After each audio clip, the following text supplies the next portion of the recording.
So welcome to the wonderful world of budgeting.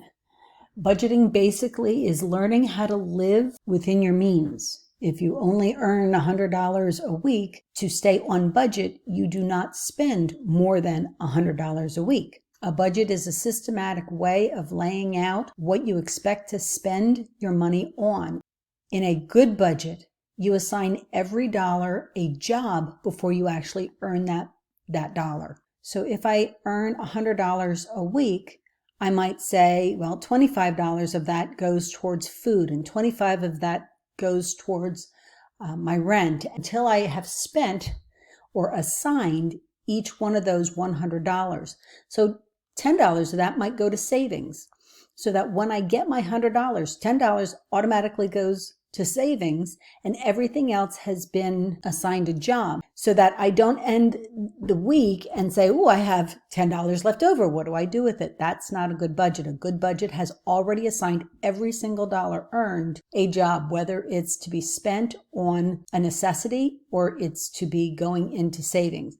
And one of those categories that you might assign a dollar to might be entertainment for the week. So let's go over some of the vocabulary. So a budget is an estimate of income and expenditure for a set period of time, an estimate of money coming in and money going out.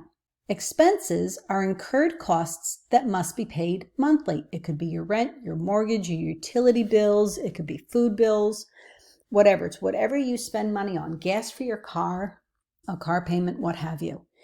Income is money received on a regular basis for work or from investments. Needs are things that are needed for survival, things that you have to have in order to live, like food, clothing, and shelter. An opportunity cost is the loss of potential gain from other alternatives when one alternative is chosen. For example, say you have $100.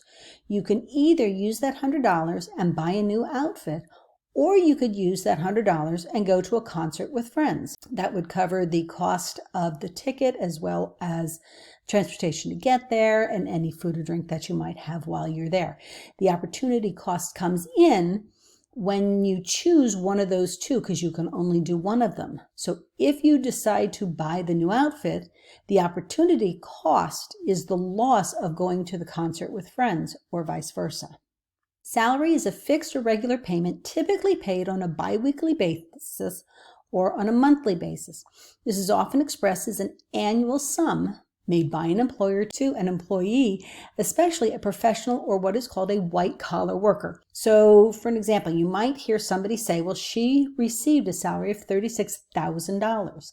That's the salary, $36,000. Now, in the definition, it talks about a white-collar worker. What the heck is a white-collar worker? We'll get back to this in a second. At the very bottom, or near the very bottom, it says wages. Wages are a fixed or regular payment, typically paid on a daily or weekly basis, made by an employer to an employee, especially to a manual or unskilled worker, aka a blue-collar worker. So for wages, you might hear somebody say, I earn $10 an hour. So wages are paid hourly, are referred to by their hourly pay. Salary is referred to as an annual amount.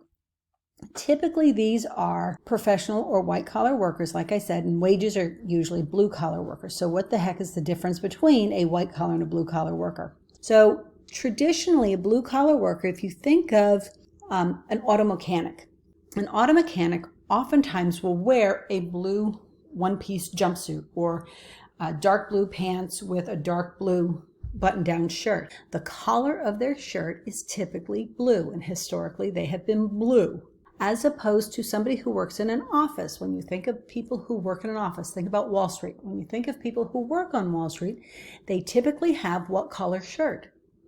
A white-colored and collared button-down shirt. So when they're talking about white-collar workers, they mean people who have these professional jobs, these jobs that put them in an office versus more of a labor job, because they would wear jumpsuits historically. So this would be, again, your mechanic, it would be your plumbers and your electricians and things like that.